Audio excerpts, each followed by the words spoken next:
కట్టుబడి ఉంది.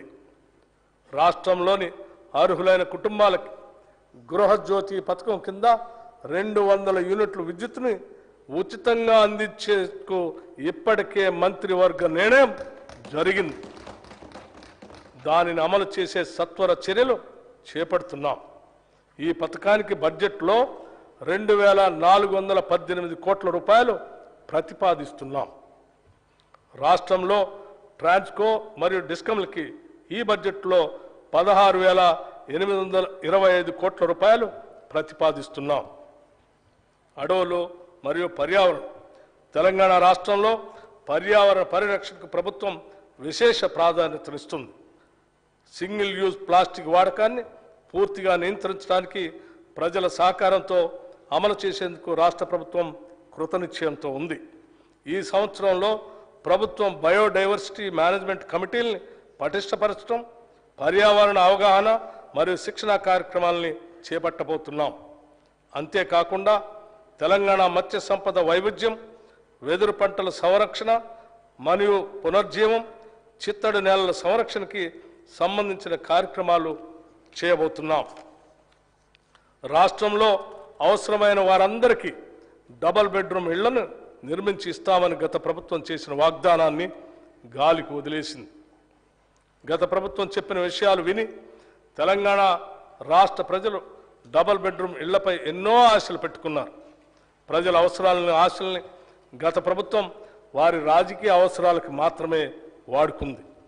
కానీ మా ప్రభుత్వం 6 గ్యారంటీల్లో భాగంగా ఇందిరమ్మ ఇళ్ల పథకం కింద ఇల్లు లేని వారికి ఇంటి స్థలం, స్థలం ఉన్న వారికి ఇంటి నిర్మాణానికి 5 లక్షల సాయం అందించడానికి అవసరమైన కార్యాచరణ మొదలు పెడుతున్నది.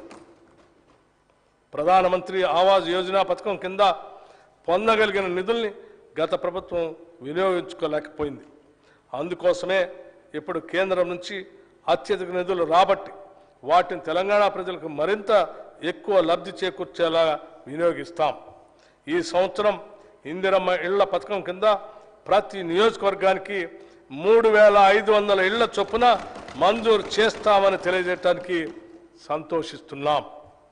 ఈ పథకానికి బడ్జెట్లో 7,740 కోట్ల రూపాయలు ప్రతిపాదిస్తున్నాం. రహదారులే ప్రగతికి సూచికలు. అందుకోసమే ప్రతి మండల కేంద్రం నుంచి జిల్లా కేంద్రానికి డబల్ లైన్ కనెక్టివిటీని అభివృద్ధి పరిచేందుకు రాష్ట్ర ప్రభుత్వం కృతనిశ్చయంతో ఉంది. ఇప్పటి వరకు ఇలా అనుసంధానించబడిన ప్రాంతాలకు అధిక ప్రాధాన్యతనిస్తాం. నదులపైన, వాగులపైన ఇప్పటి వరకు కనెక్టివిటీ లేని ప్రాంతాలను ఎంపిక చేసుకొని నూతన బ్రిడ్జిల నిర్మాణం ద్వారా అనుసంధానం చేస్తాం. మరి ముఖ్యంగా గిరిజన ఆవాసాలకు రోడ్డు కనెక్టివిటీని కల్పిస్తాం. గ్రామీణ ప్రాంతాల్లోని రోడ్లను మరింత మెరుగు తీర్చిదిద్దడం ద్వారా గ్రామీణ ఆర్థిక వ్యవస్థని కొత్త రూపు తీసుకురావాలని ప్రయత్నిస్తున్నాం. జిల్లా కేంద్రాల్లో ఇంకా పూర్తిగాని కలెక్టరేట్ భవనాలని సత్వరమే పూర్తి చేస్తాం. వివిధ శాసనసభ నియోజకవర్గ కేంద్రాల్లో గౌరవ ఎమ్మెల్యేల కార్యాలయాల నిర్మాణం పూర్తి చేస్తాం. రాష్ట్ర అభివృద్ధికి కీలకమైన రీజనల్ రింగ్ రోడ్డు విషయంలో భూసేకరణకు అవసరమైన నిధులు కేటాయించి యుద్ధ ప్రాతిపదికన పనులు పూర్తి చేసి ప్రజలకి అందుబాటులో తేవాలనేదే మా లక్ష్యం. నీటిపారుదల, నీళ్లు,